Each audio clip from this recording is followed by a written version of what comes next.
I just like the sound.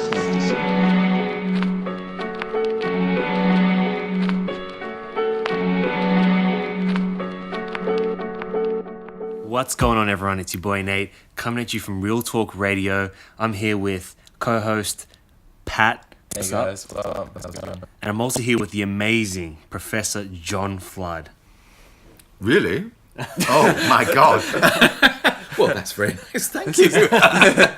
Yeah. So I'm here. Mm-hmm. Indeed he is. Look, if you don't know who Professor John Flood is, he's one of the... I'll go as far as to say he's arguably one of the leading professors, thinkers in... How's your little elevator pitch for your services, John Flood? Let's let him... Yeah, I'll let John Flood... How do you introduce yourself to someone in the elevator? Okay. Right. My background is in law and sociology and anthropology, basically, and I've been an academic for 30-something years now. I'm a professor of law and society at Griffith University here in Brisbane. I'm also honorary professor at University College London and University of Leicester, and I'm a research fellow in the Blockchain Research Centre at University College London as well. So my interests span research on legal profession, the way professional service firms are organized, globalization of law, and in the last few years, I suppose I've come to look at the role of technology and law and technology itself. And I'm interested in how we are going to make our futures through the use of various things like technology, bioengineering, and things like that. Wow. It's pretty cool. Yeah, that is pretty cool. When I was first introduced, I wasn't introduced to you, but someone was speaking about you, and they said, "Oh, Professor John Flood doesn't like lawyers." That was one of the first things someone told me. Is that true, and why? No, I do like lawyers because actually I think law is fundamental to any kind of society. It doesn't matter whether it has a state or not, by the way. We all live by various kinds of rules and norms and so on. So we have to, do things like resolve disputes, allocate jobs between people, work on things like equality between the sexes and what have you, all of which is law-based. So in some ways, law is the very first social science, if you like. It's the key one on which everything else, politics, sociology, psychology is built. So having specialists who focus on that particular kind of function is important. Now, we happen to call those lawyers mostly. What I don't like about lawyers is when lawyers and other professions form themselves into groups which become monopolistic and become antithetical to the needs of the community in that kind of way. And so if I see themselves kind of going through various kinds of self-aggrandizement and enrichment and things like that, then that's something I will attack. That's something I will critique and argue that we have to do something about. So I don't like them per se. It's what they do that I don't particularly like, and I think they can be reformed. Okay. And so you talked about the push for using technology for good, and obviously your interests span in that direction, and also your interest in law. And there's a lot of research suggesting that lawyers will become obsolete by virtue of artificial intelligence. No, they're never going to become obsolete. Okay. I mean, there's too much in law that AI just can't cope with. I mean, AI works on formulas, algorithms that basically are input-output systems, if you like, in fairly unsophisticated ways. I mean, it might appear sophisticated, but it's really quite unsophisticated in a way. And a lot of law can be very nuanced, requires kinds of delicate interpretations of things. If you think about international treaties, and also law is often based around things which, in a sense... Look, let me give you an example, and this goes to something we were talking about earlier. So let's say the difference between men and women, for example. For a long time, women's work in the family has been completely disregarded. Never valued, either socially or economically or any other way.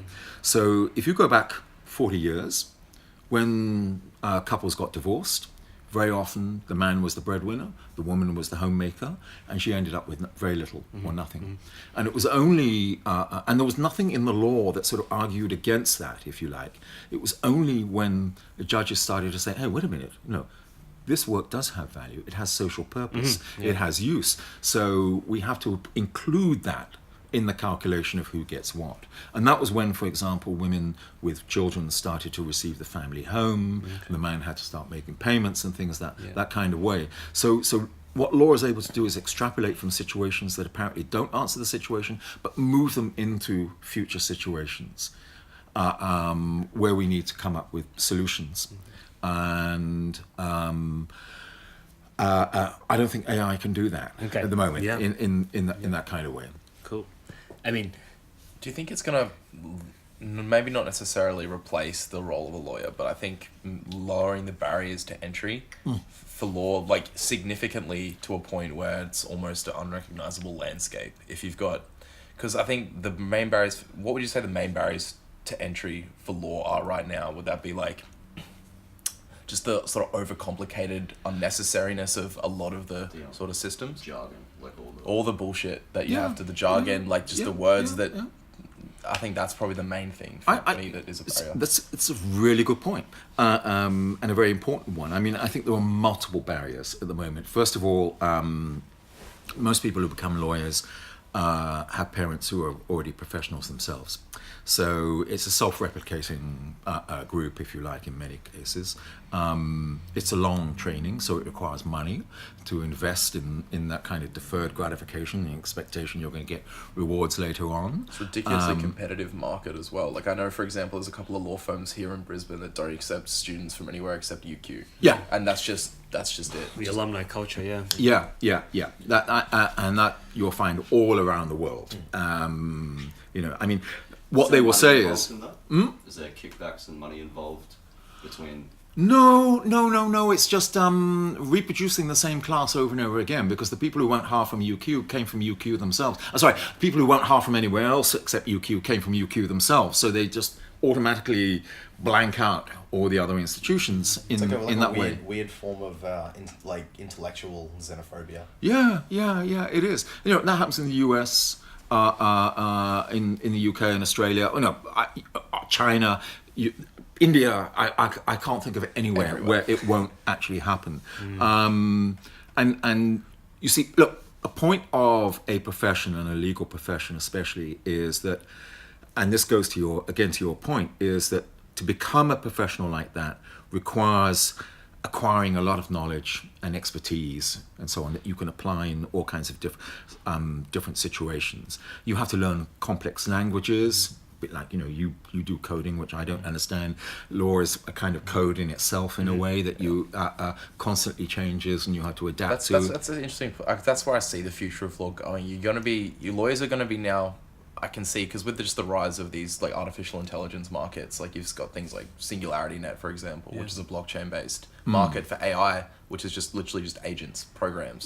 So you're going to have lawyers who have to actually be able to read all these different machine coding languages, and then decipher what decisions were like made and why, and how that, if that's directly related back to the programmer, or is it the user?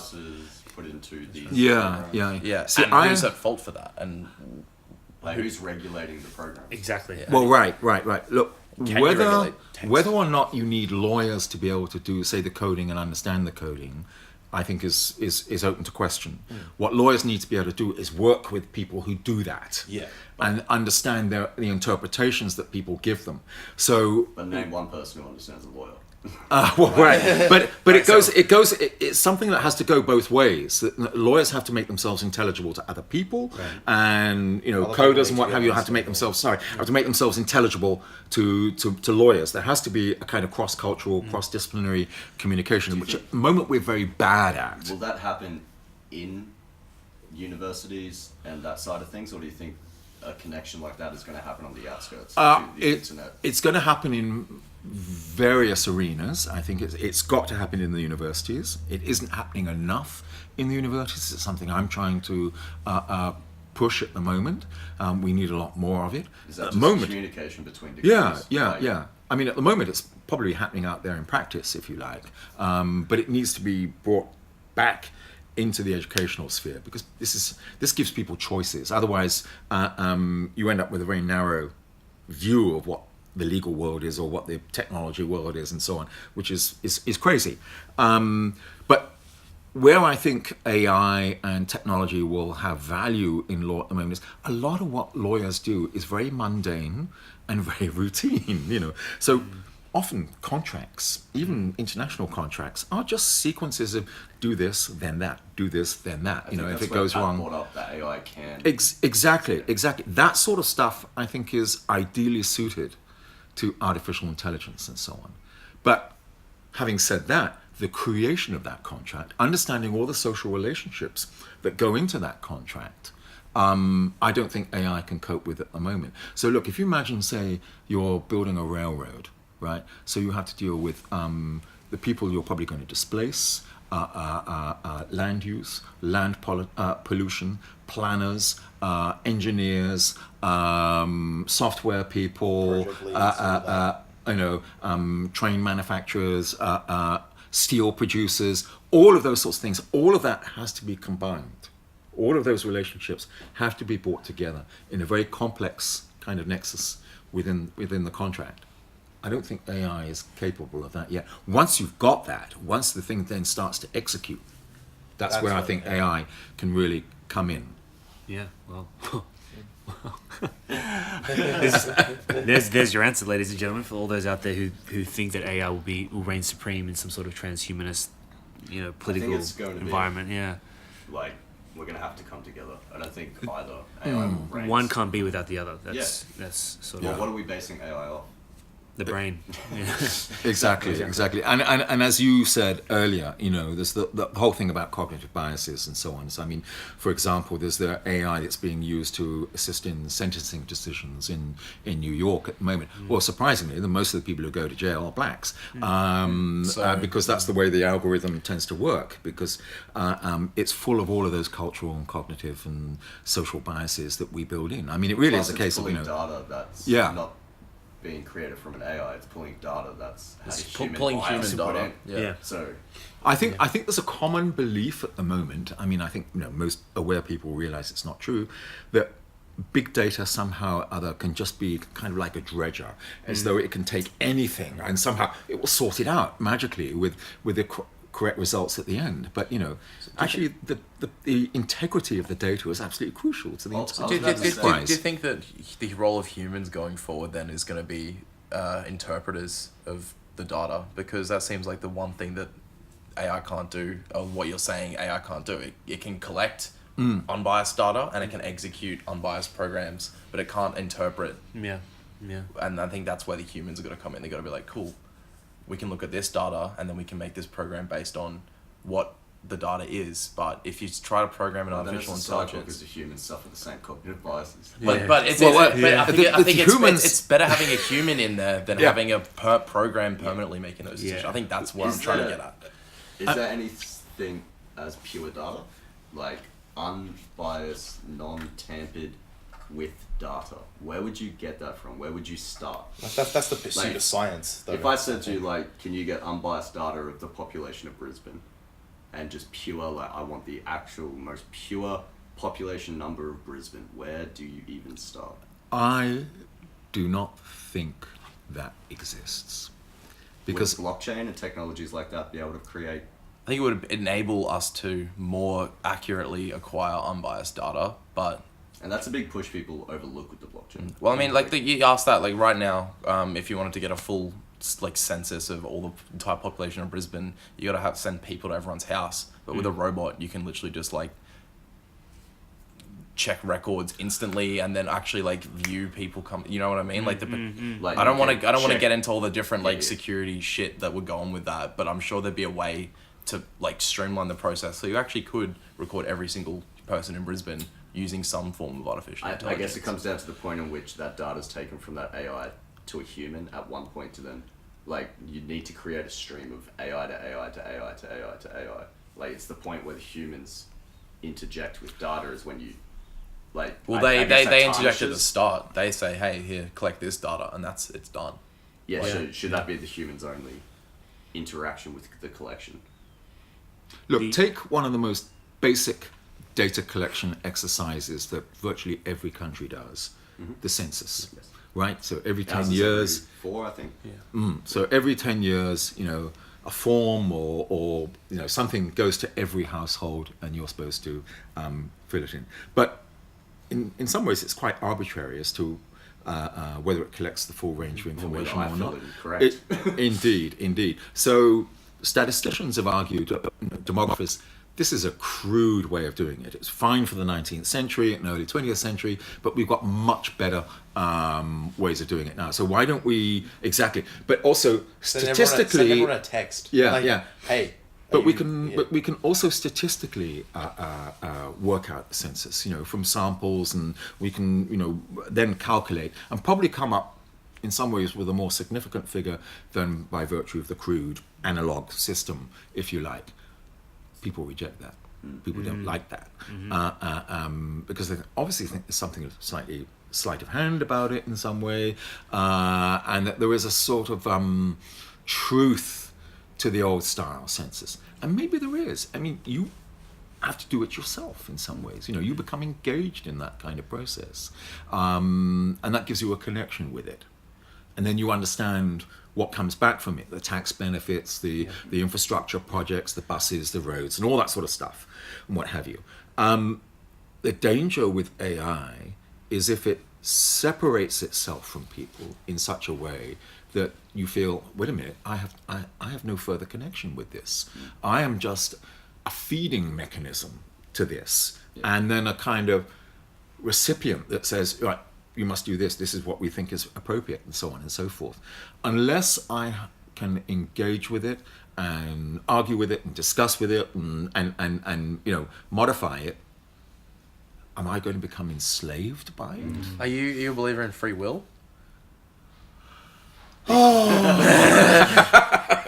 Actually, I'm going to say yes, I am. Because a super intelligent artificial intelligence could actually give you commands and without you even knowing that it's not your thought processes Yeah. occurring. So The box. Yeah. Look, I'm aware that we are incredibly fallible, and all the psychological economic studies that have been done, nudge theory and things like that, and show that we often make crazy decisions. We do things which are against our own best interests and so on. But nonetheless, we're making those choices. We wish to do it. I mean, I don't want a machine telling me to fall in love with him because he sort of matches me in some way or other. I want to do it off my own back, right, or whatever, with whomever. And so, yeah, I do believe in free will in that way. do you think a lot of people, I know the sort of popular artificial intelligent, like, post-apocalyptic scenario is like Skynet. But I think maybe a less scary but more frightening, if that's a term, one would be a world where you're actually just completely manipulated without even knowing that. So you might be falling in love with Nate, but it might be actually Socially engineered. socially engineering Yes. you to want to do that Yeah. and feel like you've made your own decisions, Yes. as opposed to having, like, because that's what an artificial intelligence would do. If it would want to stop and minimize rebellion, it would actually just it How come wouldn't I've seen approach Nate so many itself. times this week? Oh, it's because the AI has been suggesting the same cafe to you and you That's at right. the same times. And Do you know, I just rebought, if you like, a new copy of Brave New World, Aldous Huxley, because I haven't read it for years, and I thought, I've got to read this again. And what you're describing is that, in a sense, a world which kind of prescribes with whom you are going to cohabit and have fun with and engage with and all those sorts of things in that kind of way. And no, I find myself rebelling against I mean, that there's a on lot of strong principle. evidence that, like, your actual DNA and your genetic makeup predisposes you to make certain decisions in certain ways. Like, there's a lot of scientific evidence into that, or scientific study into that side of things. So, to me, that's a comparable sort of comparison to make between an artificial intelligence and your actual genetic engineering. Yeah. Oh, look, I'm a white, bourgeois, male, highly educated, cosmopolitan kind of person. That already excludes a whole range of people with whom I'm going to sort of, Yeah. be with, if you like, in a way. I mean, and I'm aware of all of that, you know, and I can adapt, obviously. I think I can. I think real change maybe comes from the breaking out of those genetic predispositions, maybe, and that's where we get a lot of this. Well, I mean, creativity comes from friction. So maybe a lot of like that. I mean, when you run like a machine learning program and you're doing like tests, so you run your program and then you take the sample, look at it, and then modify it based on almost random like decisions. But maybe humans' free will is random decisions. Let me pick up on your idea of frictions, which I think is a good one, and I'll give you an example that relates to myself as a kind of friction. Not okay. So I've always been deaf. I was born deaf, but I wasn't diagnosed as deaf until I was 30. So it was kind of like 30 years of kind of struggling in the world, not really understanding what was going on. So actually at school, I was pretty bad. You know, I used to come basically bottom of the class most of the time. And I dropped out of school at 16 because I just realized there was no point in going on. But I'm actually a professor now, so something, you know, kind of flipped, if you like. And it was only after I'd worked for a few years and I thought, no, I want to go back and study a bit more, primarily just to get a better job, not to go to university or anything like that. And I sat in a smaller class. I was able to hear, I could understand, I could engage, all of those sorts of things. And I thought, well, this is quite good. And then I as I say, I discovered the reason why was because I just couldn't hear what people were saying most of the time, and that could be fixed, you know, with technology. But it's frictions like that I find, you know, gives me an insight into what people go through to get to where they are, how they live, and so on. You know, nothing is seamless. Nothing is free of friction in that way. And there are degrees of friction, you know, in that way. Mine, I think, I mean, I don't know whether to call it major or minor. I mean, it's significant to me and to others. For example, I mean, I discovered I had another personality which people ascribed to me, which was basically they thought of me as being very rude and arrogant and conceited and standoffish because. What used to happen was if they stood behind me and talked to me, I never heard them. So they just assumed I was blowing them off. I didn't even know they were there. You know, so we can have frictions created around us without being aware of them as well in that way. But once you become cognizant of those things and you begin to understand them and you can work with them and so on, and that gives you a better insight into what, you know, others are going through and so on in that way. In terms of the social engineering we're talking about, a lot of black people, you know, they've used, you know, isolated studies suggesting that, you know, in their gene there is this, they're born with this anti-slave mentality, so they grow up, you know, with rebellion.